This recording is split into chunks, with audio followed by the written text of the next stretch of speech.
Waiting for people to join us is you'd you're welcome to drop this in the chat, or you're welcome to come up and we'll unmute you. You can speak on the mic.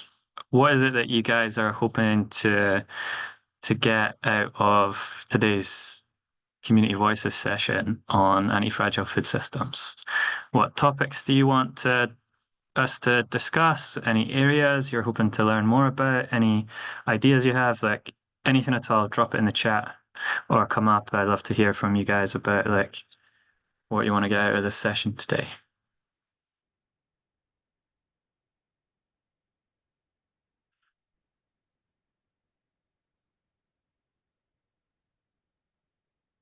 Any thoughts?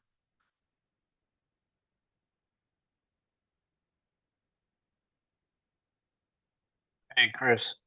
Um, I'm interested in, well, anti-fragile was the kind of phrase that brought me here. Nature is, I think, anti-fragile. So it typically thinking about ecosystem design, how do we make it anti-fragile? How that also looks like in economies. I'm not sure that's what we would cover here, but I'm just curious about VDAO in general, Mhm. as a DAO and how it structures itself. And then also anything on the permaculture front would also be very interesting, or at least in the anti-fragile food system side of things. Sounds great. I'm really glad you made it. Um, the point about anti-fragility, it's so our focus today is on food systems, but I think that also systems are such key foundational systems to other that kind of fit in with other systems as well, including economic systems, monetary ecosystems. So I imagine that the discussion will flow naturally there today. In terms of the DAO and the structure of the DAO and so on, the we're having our community call for April next week, and I'd welcome you. I'd encourage you to come along to that next week, where we'll have a chance to go into more of the stuff on the mission and vision and contribution side. The purpose of today's call is really to open up the floor to members of the community who've got a specific interest area, specific experience, or just like a curiosity that they want to bring to other community members and lead a discussion on that topic. So the the format of the session is uh, I can see some great other ideas coming up in the chat, which I'll come back to in a moment. But just to give you guys an overview of the format for the session today, is we're going to have a short presentation from Naheed, who's going to talk a bit about what anti-fragile food systems mean to her and a bit about her experience of food, growing food and what that means to her. And then we're going to have a chance to explore that together as a group. And there's no agenda, like we don't have any direction for where that discussion will go. It's really an open floor. So we'll see how it goes after the presentation. We'll encourage everyone to come forward, join the chat, or just come on the mic, and we'll just have an open discussion about this topic and see where it takes us. So that's the format. The kind of the goal is to hear from as many people as possible, because the more perspectives we have on this, the more we can learn from each other. And before we move on to hear from Naheed, I just want to pick up these other topics that have been suggested in the chat. So Steve's saying he wants to hear about other people, experience, expertise, innovations. That's I hope we'll be able to achieve that today, because there's a lot of like there's a wealth and breadth of experience from all around the world in this chat right now. So I'm excited for this discussion. John's asking for like to talk about networks of local regenerative farms. We can go into that, and yeah, Ben, we'll talk about anti-fragility. And yeah, just a reminder, as Ben said in the chat, if you've got any questions that you want us to come back to, please drop them in the chat in all caps, and we'll come back to that after the presentation from Naheed. Feel free to spark the discussion in the chat as the presentation is going as well. And yeah, looking forward to exploring this topic with you guys. So at this point, I'd like to invite Naheed to come and share her presentation with us on anti-fragile food systems. Awesome. Thanks, Chris. Hi, everybody.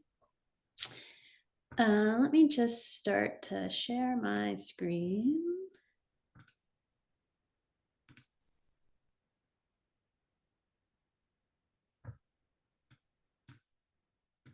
Great. Does that work, Chris? Does that look awesome? So good. Thanks for having me. I'm going to spend about 10 minutes really storytelling. So the goal is for me to deliver. Actually, sorry to interrupt, Naheed. Is it just on my side, or are we getting a like flashing up on screen? Actually, it seems to have stopped now. Sorry to interrupt. Yes, okay. Zoom was glitching for a second, but it seems to be good now. Okay. Super. Yeah, so my goal is to kind of storytell for 10 minutes or so using a modified Petrakucha format. So it'll just be a series of images that are mostly from my personal experience and tell a story. And really the story is around anti-fragile food systems that we've built here on my property and within my community. And then exploring ways that we might be able to scale that or reach further communities or other networks through that. And really the focus is on kind of ground up building. So how can we do that with smallhold farms? What does that look like? And particularly potentially a LET system, which is a local exchange and trading system, and knowledge sharing system. Awesome. So this is a picture of my son. It's about 12 years ago. And this is where it all began for me as an adult, when I looked down and realized that whatever was happening in this picture was something that I needed to propagate and continue to grow in my life.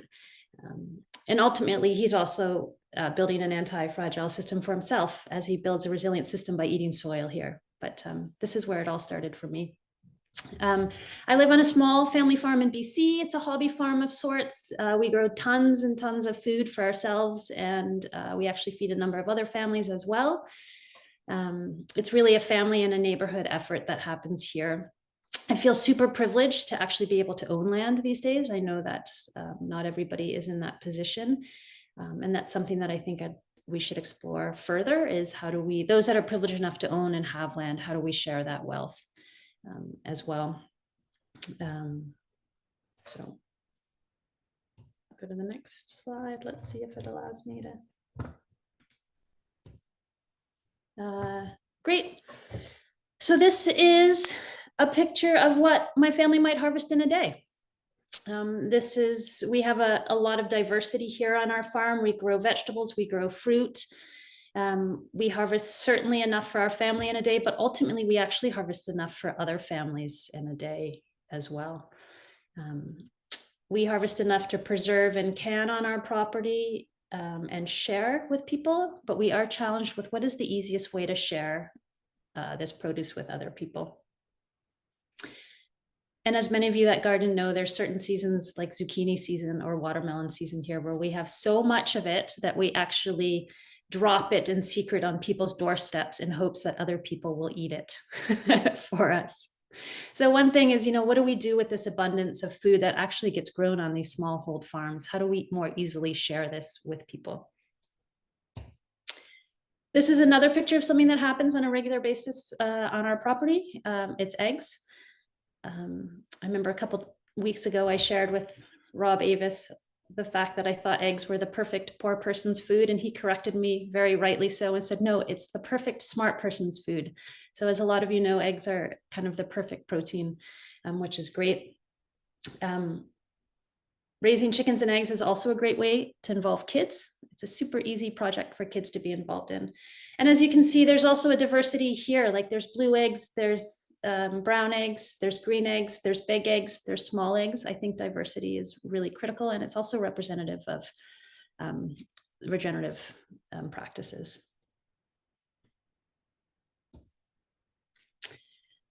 We also grow animals and meat on our farm. We have a very interesting system here, which I want to further dissect and talk about later on in this conversation of we share our animals with our neighbors. So we co-own these animals, we co-raise animals. Right now we're co-raising cows, chickens, turkeys, and pigs. It raises a ton of food for our family and also the neighboring families, but ultimately we end up with enough food to probably feed another 10 families with. And we are constantly challenged with how do we share this food outside of our little farm circle. Because we co-raise, we also are able to share the grazing across multiple properties. So we're able to manage the health of each of those pastures really well. And again, really thinking about how do we involve others in this co-raising of animals. So this is a picture of a mama cow and her baby, and then my daughter carrying some chicks that will ultimately end up in the freezer. We also have a small dairy on the farm. So we have about 12 goats that are exclusively handled by my family. We collect milk, anywhere from 2 to 3 gallons of milk a day, which, as you can imagine, is far more than my family needs. And from that milk, we do create things like yogurt and cheese. And there's a real challenge around how do we share milk with neighbors and community, and we can talk about this. Another interesting thing that happens here, which I think is something to talk about, is we actually raise the animals and harvest the milk, but we don't actually always make our cheese. We rely on another skill set to actually make the cheese and then share that final product around. So we don't have to, not one of us has to have all the skills necessary to create a food system. This is another way we get food on our farm. So it's a fish that my son has caught. And then this is a grouse. This picture is kind of funny because Grandpa has the shell in his mouth, which is kind of goofy. But it's an interesting picture for us because it's also the sharing of knowledge. Grandpa was a hunter and has passed that knowledge on to my son, who now is able to go out and spends quite a bit of time harvesting grouse and deer from the mountains around us on public lands. And certainly there's big challenges around sharing any of this with other families, but it is, we are able to feed our family quite a bit from this. So now I move to this picture, which is, you know, here's the way that we currently share a lot of food at scale. It's traditional grocery stores. It's the store model. It's food that's traveled a long way to get there. A lot of it's processed.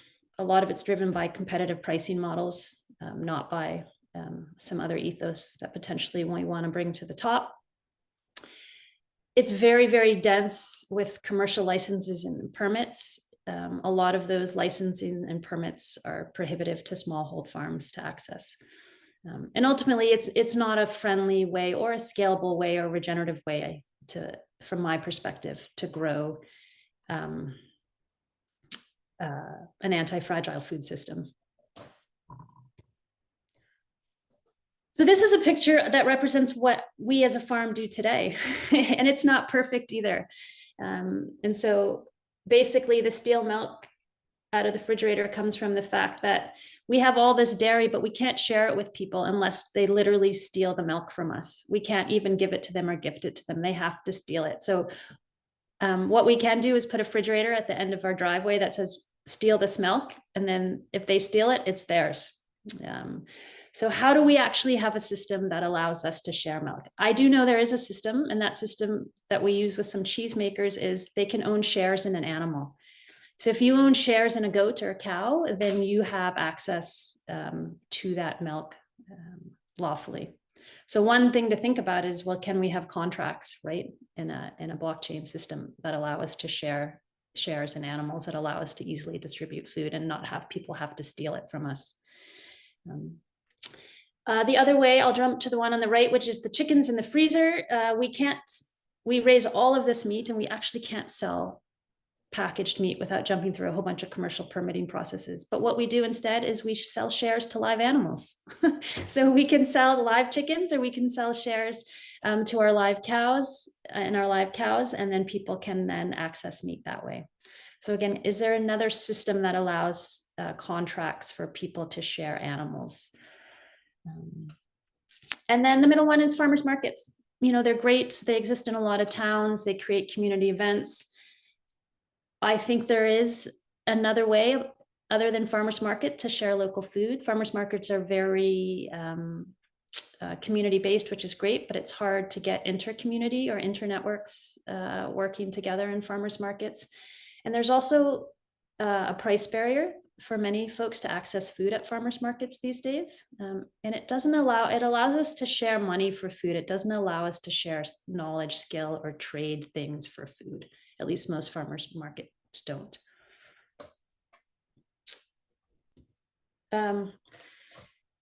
So one thing that I think could be the future of creating an anti-fragile food system is this ability to move from a centralized system to a decentralized system. And specifically, you know, what I'm interested in exploring is LET systems. So systems that allow us to locally exchange and trade skills or other things for food.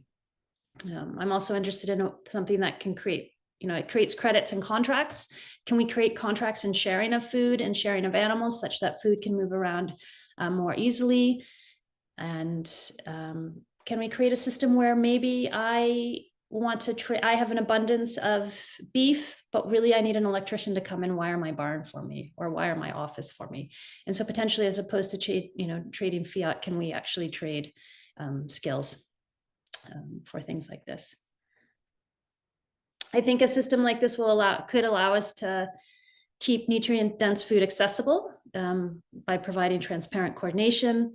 I think it would allow us to move food both in community but also across communities, and really removes, you know, the current centralized monetary system from the whole equation. I'll go back to the dairy and the meat piece. I think that's a really interesting immediate piece, which is, for small dairies, it's impossible to move dairy around, right? And you'll notice in a lot of small towns, they don't exist, and there's a reason. The permitting process is so thick and so hard to navigate. But if we had a system that was decentralized, where people actually had shares in animals, we could easily move dairy around, and we could keep that transparency and those contracts on chain, right? I think this decentralized system also could allow us to invest in the right things together, be it animals or ethos or regenerative practices together. And for those who might not be interested in the actual sharing or the exchange of food, it could allow them to be involved in the incentivization of creating systems to share nutrient-dense food as well. So there's a couple different things to think about there. I'll just move on. So I talked about kind of the sharing of food and LETs in the first piece. I want to talk about how I think not only are smallhold farms important to anti-fragile food system, but I actually think knowledge sharing is critical to anti-fragile food systems. And in particular, I think knowledge sharing from the elders. This is a picture of my mom. She comes from lots of generations of farmers and ranchers. She has been critical in sharing her knowledge with myself, but many more. And then also our children. So I think we need to include children in our experiences as we move forward. And without this knowledge transfer happening, I think we're falling short of building the true anti-fragile system. This is my picture of my kids and actually our neighbor kids. We've created a pop cycle. It's a popsicle bike. They produce popsicles on the farm using produce that's grown on the farm, and they pedal it around and sell popsicles. So part of this, I actually think, is the sharing of knowledge that happens in homes. It can happen in community as well. I think the youth need to be involved from day one. This is just a representation of what we do here. It's the kids be involved in canning. It's my son cutting tomatoes and cucumbers that will ultimately end up in jars in our root cellar. Picking blueberries, helping harvest. And then my daughter helping with some baby goats. She was involved in the birthing of 2 baby goats recently, which is a pretty powerful experience to have with kids, and ultimately connects them directly to their food source and helps them understand the value of nutrient dense food and accessibility to this sort of food. This goes back to the elder piece. It's critical that we maintain this knowledge base that gets passed down from generation to generation. From my family, it looks like canning is one example of that. My mom has taught me how to preserve, can, keep food in my root cellar, whether it's potatoes, carrots, pickles, tomato sauce, applesauce, all that sort of stuff. And then also starts, right? We grow all of our own starts. I know when to start each start. We're aware of when each of them has to go into the soil. We're aware of why certain plants should be planted next to each other. And that's all information that, you know, has been passed down through the generations, and we need to make sure that that doesn't get lost, right? Or we don't stop that knowledge transfer from happening. You see a lot in Indigenous communities, and that the elders are really revered and respected and brought into everything. So again, that piece of anti-fragility for me is, how do we keep the knowledge transfer flowing between children and elders, and then everyone else in between? And ultimately, it's about keeping everyone involved in that messy middle. And it's not always easy, and it's not always pretty, but it's usually fun. And the outcome is I believe, anti-fragility. And then this is where I'd like to end us. And it's this idea of, you know, we need to look for ways to propagate knowledge and share knowledge around food, around sharing food, growing food, and moving food. Some ways that we can do that, I believe there's also ways in decentralized communities or network states that can happen above and beyond what we're currently doing. Maybe it's gathering in hubs or places where people actually come together and experience things like eating together, raising barns together. There's a reason why barn raisings happened in the past. Some beautiful things happen when that occurs, building fences together, growing tomatoes together, all those sorts of things. So how do we gather and create these decentralized network states or communities where this can still happen in person? I think we cannot leave children behind as we do this.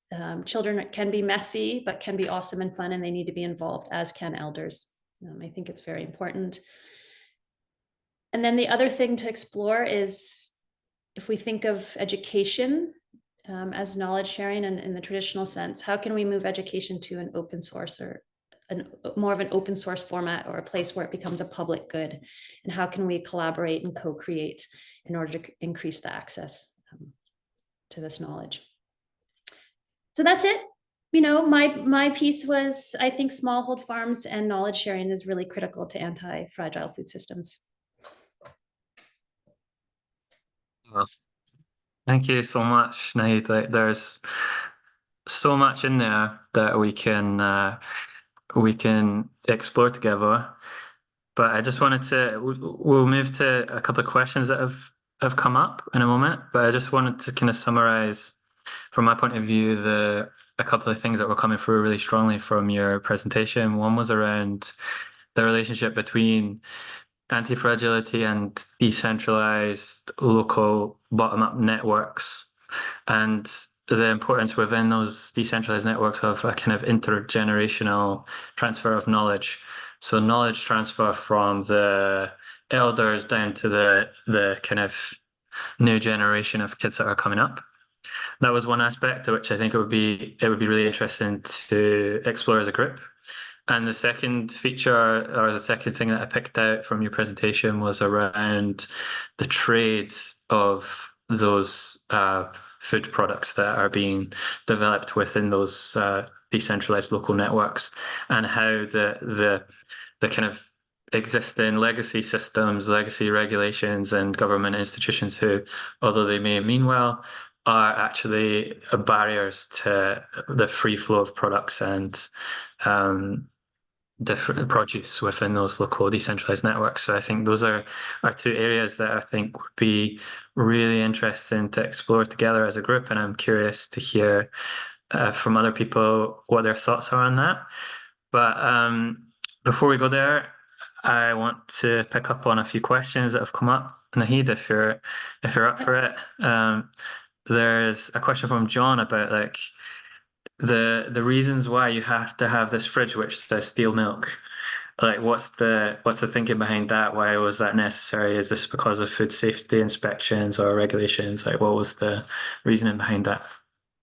Yeah, absolutely. Really good question. It's completely because of food safety regulations. And so in order for us to get a license to sell dairy or even share dairy, the amount of hoops and the cost and the expense to move through that is it prohibits us from doing that. So if you, like, I ran the numbers last year because it's always been my dream to have an ice cream shop in town that sells milk ice cream. And, it would cost us about $120,000 to jump through those hoops to ultimately move the milk of 12 goats around our community. And it's deep, deep, deep work. And you actually can't even share it. So literally somebody has to steal it. But if they steal it, it's fine. So that's what we do here. We say anybody can have it. You just have to steal it. Oh, but I guess, John, the way around that is to have shares in the animal. So that's the other way. So we actually have a cheese producer in town who can use our milk, and we have a written contract with him on a piece of paper that says, I own half of X, Y, and Z goat or whatever. So that's like an example of something that could be on the chain, like could be blockchained, right? And the exact same thing happens with meat. So. Yeah. Interesting. And maybe we can deep dive into that in a moment in terms of the monetary, the kind of trade element of it. But another question before we move on is from Steph around the question is, how do you typically think about which plants should be planted near each other on your farm? So I can tell you what goes through my brain is a couple things is I know that certain plants require certain loads of nutrients. And so there's a bunch of crop rotation that happens. So I know, for instance, corn sucks X, Y, and Z out of the soil really heavily. So the next year I might plant beans there, right? Or maybe I'll plant them next to each other because there's a symbiotic relationship between the nutrients that they use and then put back into the soil. I also know some things do really well in the shade. So actually some plants I can put underneath plants that grow tall and create some shade.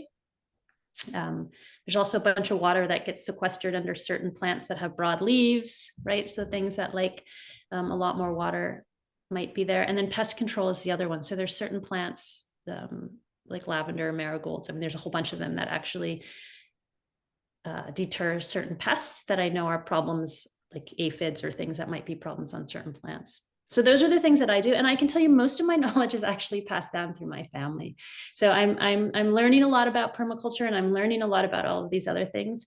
But ultimately, like the stuff that my family had to use was regenerative because their life depended on their food, right? And so by nature, they had regenerative practices.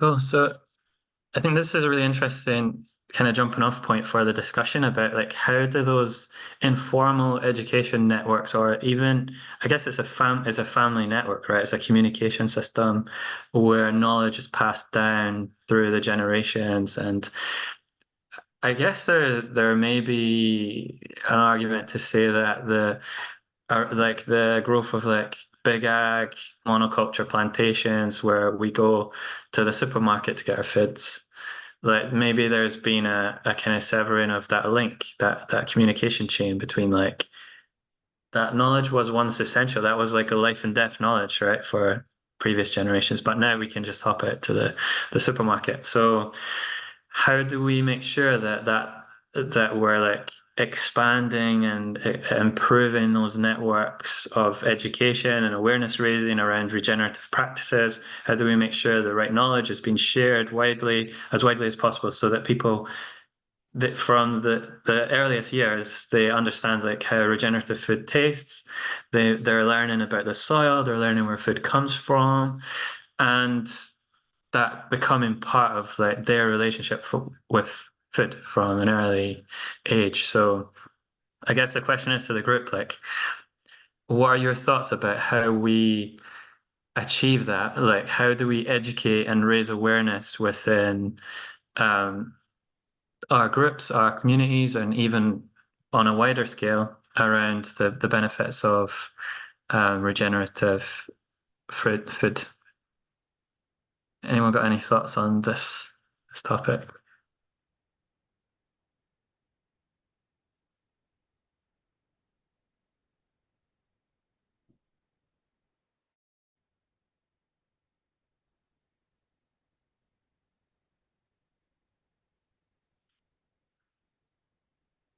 Let's see, I think um, Rob might have mentioned something in the chat about raw milk.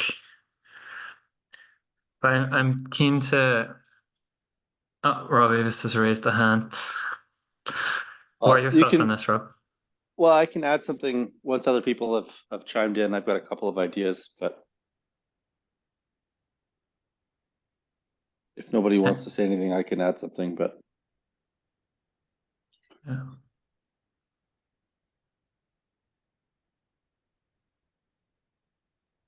I guess I put something in there called the pyramid problem. It's something that Mark and I have been talking a lot about, and I think it's a huge moral hazard that we have to think about as we kind of delve into the high tech, high nature, high touch piece. And like when we look at AI and technology in general, what I mean by the pyramid problem is that several times in our history as humans, we've forgotten how to do the very things that were the pinnacle of our civilization. Yeah. And AI, in my opinion, is just like the next version of the division of labor. So if we look at what Henry Ford did with the production of vehicles, which made manufacturing very efficient, it also made the individual craftsperson much less capable or generalist. AI is going to further enhance that, meaning that we can continue to augment human knowledge, but in doing so, we actually delegate a lot of that off to other tools, essentially. And the movie Idiocracy is a perfect example of this, where you fast forward into the future and nobody knows how to grow anything. And so I think we have to design systems that leverage technology, but that somehow we can continue to maintain knowledge in other systems in the event that we forget or those systems crash. I mean, a giant solar flare could eliminate enormous amounts of human knowledge in the event that we're unable to cope with the surges that occur through our electrical systems. And then just to kind of give some color on the milk system, Canada operates a quota system for milk. And I think the quota costs about $10,000 to $15,000 per liter per day. So if your animal produces 5 liters of milk a day, you need to own enough quota to be able to sell that milk into the system. It's a supply management system. And there are several farmers here in Alberta that have managed to get around it. But raw milk in Canada is considered an illicit substance. This is something that needs to be broken. And it's quite interesting because if you dig into what Naheed said, a lot of our food insecurity is actually the direct result of rules and regulations that try and manage supply, so that and like the positive sense of that, the positive side of that coin is that the government's trying to maintain a minimum capacity within the system. And so they want to maintain a certain level of profitability on certain farms, which is why they have supply management. The market solution to that is to allow for competition to kind of do its thing. And so it's kind of the managed market essentially, but it definitely stifles innovation, and it forces people into stealing milk and other things like that. Super interesting. I think the parallels you make there with like AI and knowledge around growing food seem really interesting to me. Like, I think that's a big concern if we outsource our knowledge and outsource more and more and more to AI. Where do we then, what's our role in this system, right? Like, that's a huge philosophical question. But in terms of like growing food on the ground, like for at the earliest stages of our life, what can we do to like inspire kids to get involved in that in a way that's like super that can compete with like Minecraft? So, has anyone got any thoughts on that? Like, what can we do to educate, raise awareness, both adults and children? Like, anyone curious if anyone else has any thoughts on that? Chris, I guess there's something that I think is really interesting to talk about, and it could be related to what the question you're asking, and it could not, if that's okay. And it's Yeah, go for it. this idea of LETS, right, which is a local exchange and trading systems. And so one of the big things I think we need to think about is right now, nutrient dense food can be an exclusive offering, right? So it's something that is only accessible to folks that have dollars to pay for it, right? Or have access to land that can grow it. And so when I think about, kind of democratizing nutrient dense food, how do we do that? And so one thing that we know is how can we either incentivize or bring this nutrient dense food out of the centralized monetary system. And a trading system is quite interesting, and it works really well in certain communities. And so but the challenge is how do you keep track of the value that's being traded, right? And we do it all the time where we say, I've got this excess of watermelons that in the store, an organic or nutrient dense watermelon is going to cost you $15, but I've got 50 of them that I don't know what to do with. And, a community over is got amazing electrical knowledge, and I've actually need to have my office rewired or something like that. So how can we create a system that allows us to trade those things, that ultimately allows nutrient dense food to move around to people that otherwise might not have access to it? So I think that's an interesting thing to explore. I know as civilization, we've gotten away from that and moved to a currency. So there is a single trading piece, but do we create actually a more anti-fragile system by going back to something like that? And I do think technology could help us coordinate that sort of issue, because right now it happens, on ledgers or papers or tick boards in people's, offices or co-ops or things like that. So Super interesting. So I guess like the trade in between communities, going back to a more kind of not quite barter, but like something more akin to that, where there's value being exchanged. I'm guessing like, and maybe there's other people that can talk to this better than me, but I'd welcome you all to share your thoughts on this. Like, but does some of this stuff happen informally in rural communities anyway? Like, are there like people sharing food like you've described in your presentation, Naheed? You've got surplus, so you're like dropping some excess fruit on someone's doorstep, and then maybe they've got like skills in some other area, so like they come around and help you out, and it's like an informal trust network that's developing within the communities. Has anyone else seen anything like that within their local communities?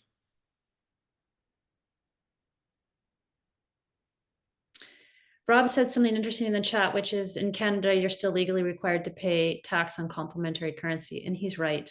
And so that's a huge challenge as well, right? Like you have to pay tax on things you trade. And so there's all of this stuff that through the centralized systems becomes barriers, right? Yeah, that seems to be the recurrent theme in what you're saying. Like the community's trying really hard to create these solutions, but then centralized legacy systems and regulators are kind of putting additional barriers in the way. Um, I think Cece, do you want to say something on this topic? Yeah, hi. Hi, This is welcome. I'm from Bolivia, and I wanted to share something that local communities, the small local communities, some of them are applying, and they at their schools, they implant like community gardens for kids to start growing their food. So they are like involved in all the process from seedlings, planting, cropping, and foraging, and all of that. So that was a really great experience, and it would be really nice to replicate that so that the kid start to know not only how to grow food and where the food comes from, but also just to involve families to these activities too. So not only the kid starts to learn the process, but also families get involved and see how they can do this kind of stuff, and maybe they can implement in their places if they have access to some land, maybe, or if not, then maybe as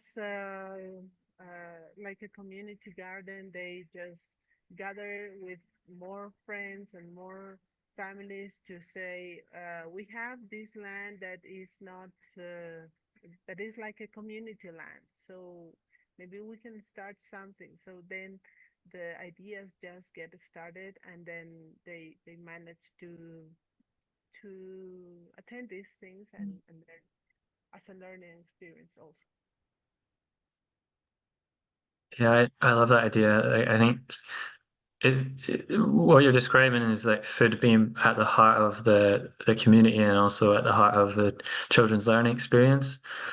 So they're not just going to school to learn like from textbooks or learn how to use PowerPoint or whatever, like they're actually connecting with skills on how like where food comes from, how to grow food and how it feels, the texture, the taste of like the experience of having highly nutritious food, which sounds like just an obvious thing, right? But like I think the more like access to this level, this type of food is getting harder for many people, it's becoming like a luxurious thing. So like if children are accessing that in school, then I think that's it's giving them huge value and maybe giving them skills they can then take forward and throughout their lives and find their own piece of land, grow some food in the future, wherever that may be. Yeah, like demystifying the stigma of like you're a farmer and you are like a lower class person, which is nonsense, right? Yeah, But this kind of people, these skilled people, is really powerful, and we depend on them. So how you can become one of them, but not being like stigmatized with something, but instead just developing the skill and learning in all the process. yeah. I love that. I think like that's one thing I've noticed with the role of the farmer just in general, like in the last 50 years from what I've seen, the role is kind of diminished, and like the age of farmers are getting older and older and older around the world. Like it's rising all the time. But yeah, we need farmers, we need the regenerative farmers. And that's something I'm really interested in, particularly in the tech space, is how do we kind of make the farmer give the farmer the reputation they deserve and let everyone access that opportunity to experiment with growing themselves and reconnect with food, whether they're tech people or like highly skilled professional people. Like reducing the stigma around that is huge. Jerry, I noticed you got your hand up. Did you want to come in? You're on mute.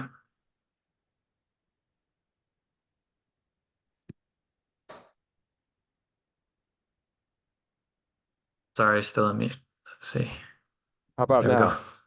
Yeah, that's working. Cool. Finally.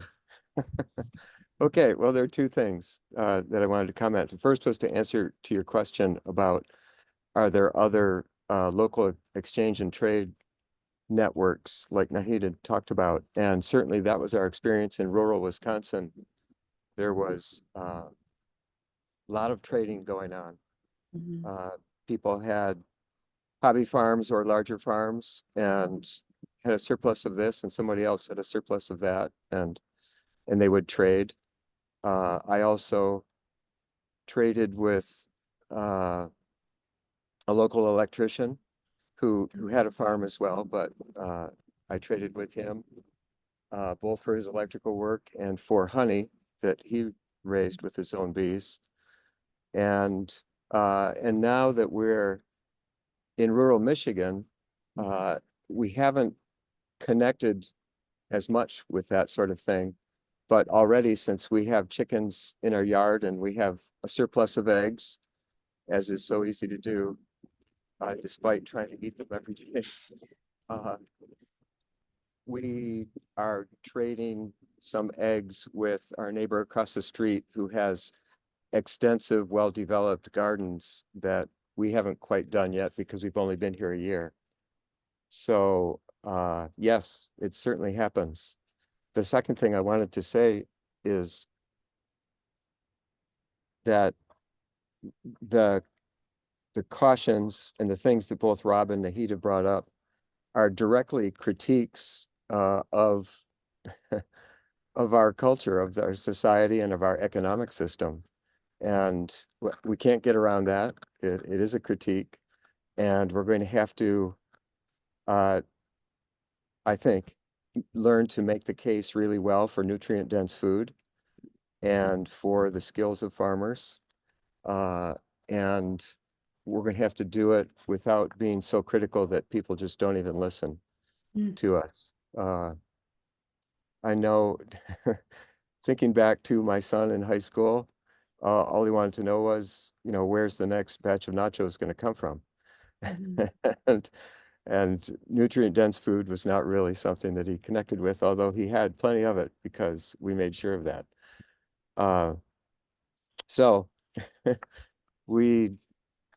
think we have to learn to gently bring people into the experience of just how good food can be and just how valuable decentralized food systems are, because that's what an anti-fragile food system is. It's decentralized so that you're not dependent on the single crop across 3/4 of the country, or two single crops, corn and soybeans across the whole country. And if something fails, you're SOL. That's all. Awesome. Jerry, I couldn't agree more with the gentle invitation for people to cross the bridge. And I absolutely 100% agree. And I see it with my teenage children as well right now. And so I think it's critical. And I think the one thing I really appreciate is as we start to understand that these little let systems exist around the world, is there an opportunity for like the VDAO or some group to help coordinate these systems, right? So that they become accessible to rural and non-rural communities and across larger demographics. So I think it's really interesting. So thank you, Jerry. It's totally fascinating, Jerry. I think the point that you make about challenging the traditional system as well, like I think that's when we talk about a shift to a regenerative paradigm, that paradigm shift isn't possible without pushing back on some of these crazy regulations that are in place. Because if you can't, it's actually the regulations are inhibiting the development of anti-fragile systems, right? Like in your area, you should be able to give milk to whoever you want to need, right? Like without some regulator saying no, don't do that. So I think as we move into a regenerative paradigm, and there's if we can show that it's adding value, it's making life more anti-fragile and improving life for communities, giving them access to more nutrient-dense food, then it's hard to argue against that position. I think it becomes like an untenable position for regulators to maintain over the long term. But I'm curious to open this up to more of a question. I don't know if is John still in the chat. I don't want to like put you on the spot here too much, John, but like I'm wondering if we can like think of, is there any role for blockchain in any of this? Like I know that you mentioned in your uh, presentation that he'd like the role perhaps in contracts in putting some of this on chain. Could that help? Does anyone have any thoughts about that? Like, is there a role for blockchain in any of these kind of local let systems that Naheed has talked about? Steve, did you want to come in on that point? Sorry, you're on mute. Sorry. Not really coming from a blockchain perspective, but I've just been thinking through the chasm, the widening gap of subsidized industrial food system and the cost of raising animals on your own homestead, and really trying to reconcile how does the economics make sense, because it's a really key piece of hopefully people breaking even or making a livelihood or something like that. So your blockchain question was very interesting. I'm just trying to reconcile how it happens. Potentially there is middlemen that take a little bit of the cream each time, and blockchain just really makes it more and more efficient in supply chains for local holders. Yeah, any thoughts on that, Naheed? Is there a lot of funds being taken along the chain that could potentially, are there warehouses plus blockchain that can supply at scale what homesteaders and local smaller operations need? Yeah, I think it's a good question. So I think, and there's probably someone on the call that can answer this better, but I think the question is where we get into trouble is if we start to bring blockchain technology into a place where it's actually not needed, right? Because then it becomes clumsy and hard to use and ruins it. So it is a really good question. I think the key to Web3 could be coordination, right? And whether it's contracts and incentives, or whether it's just coordination, I'm not sure. So maybe, Chris, I'll turn it back to you to flip to somebody who might have more expertise in this.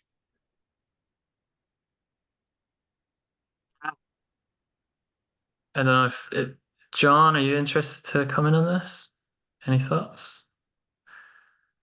I can take a small stab at it myself very briefly. I know we're running short of time and Rob's got his hand up.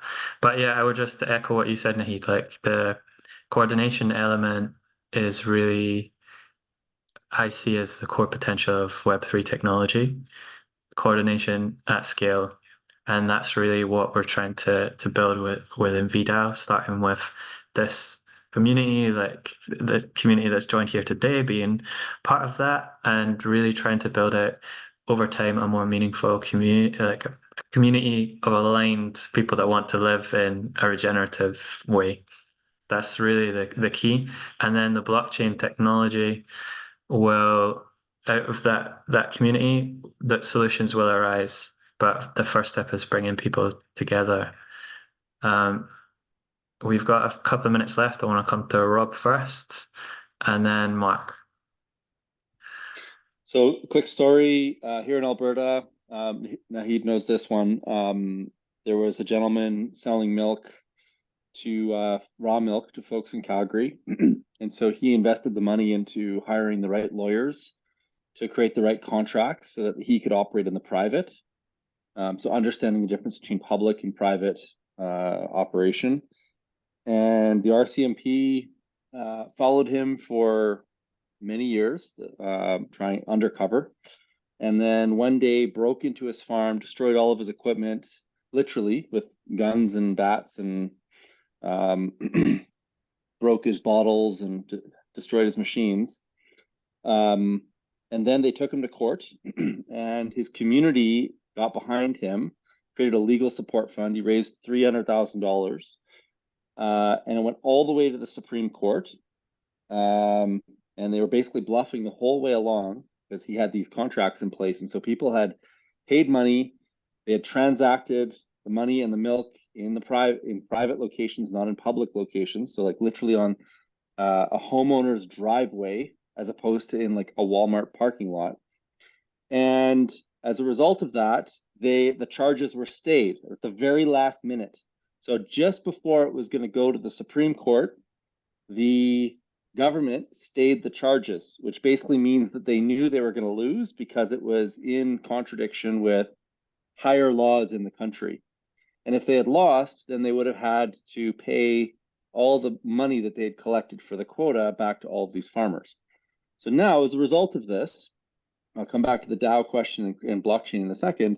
As a result of this, there's this burgeoning raw milk industry that has emerged in the black market, essentially, kind of gray market, I guess, in Alberta, where people are taking Dairyman Dave's contracts, they're copying them, and now raw milk is being sold, and the government's not doing anything about it because they know they'll lose.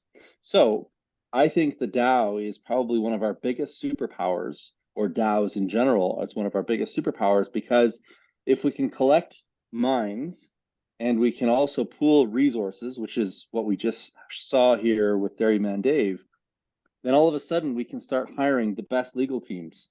We can start creating contracts that we can then distribute using open source ethos.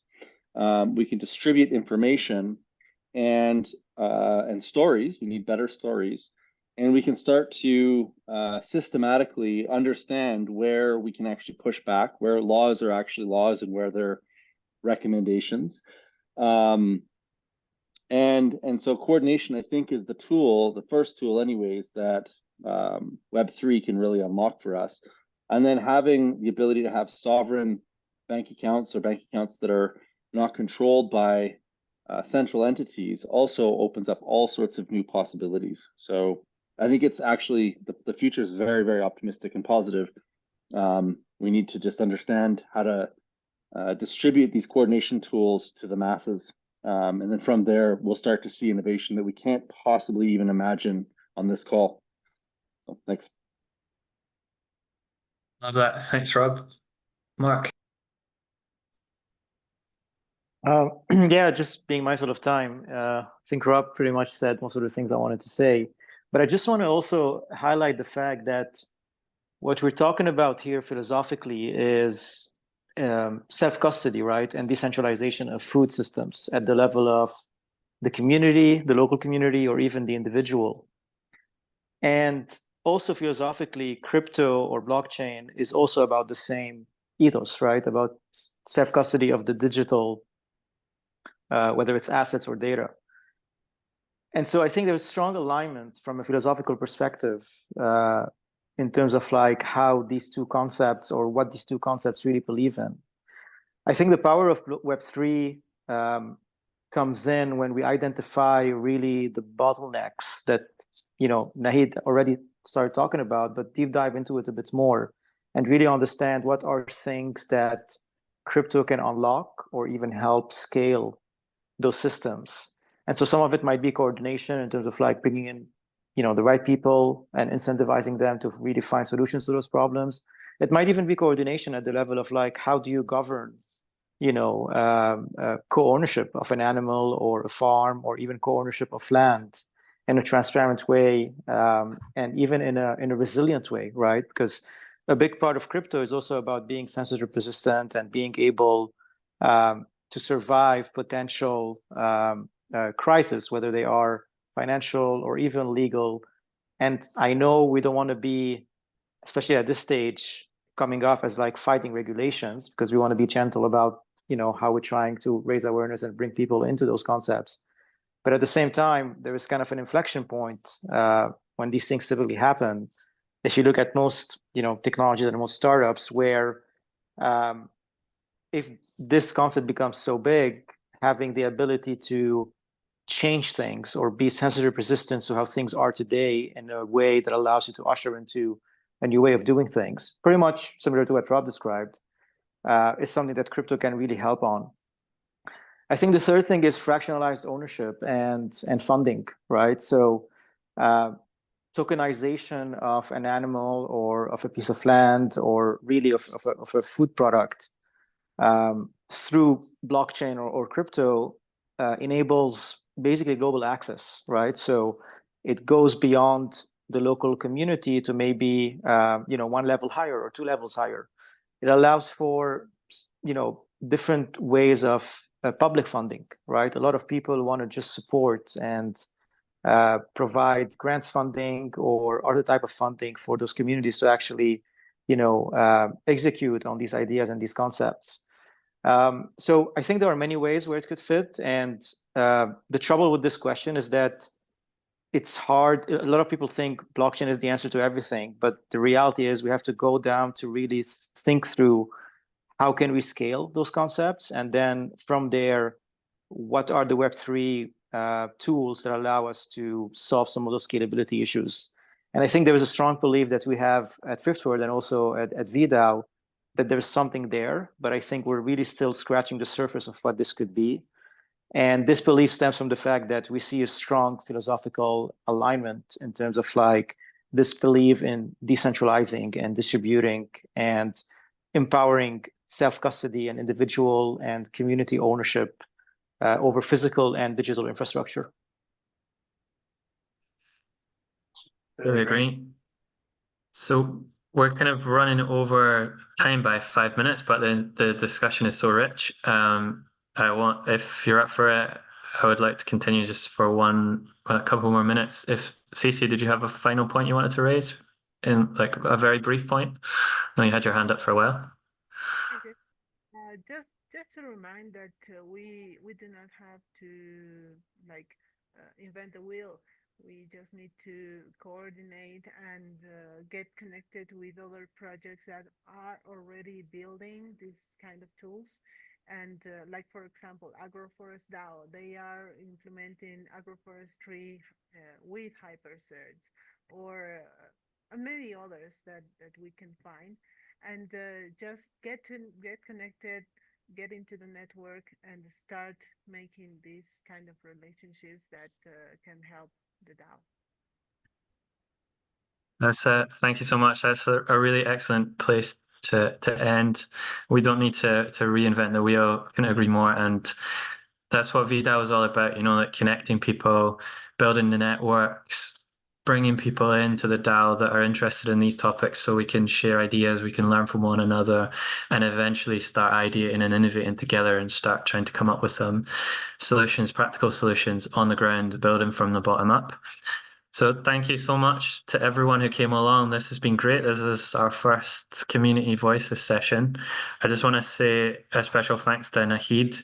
I thought that presentation was really, really good, and it really gave a flavor of like your life as a smallhold farmer and like all that you've learned and the importance of that kind of intergenerational knowledge transfer. And it gave me a lot of food for thought, and I hope everyone's kind of taking something away from that. Also, the discussion that came after, great. I think the more discussions we can have like this within the DAO, the better. We've got one Community Voices event per month, and we'll be sending out more information soon in the Discord about like what the topic will be for next month. But if anyone in here would like to come and give a short presentation to kick off one of those events, please reach out to Ben or me, and we'll make that happen. Thanks a lot, guys. It was great to see you all. Bye. See you.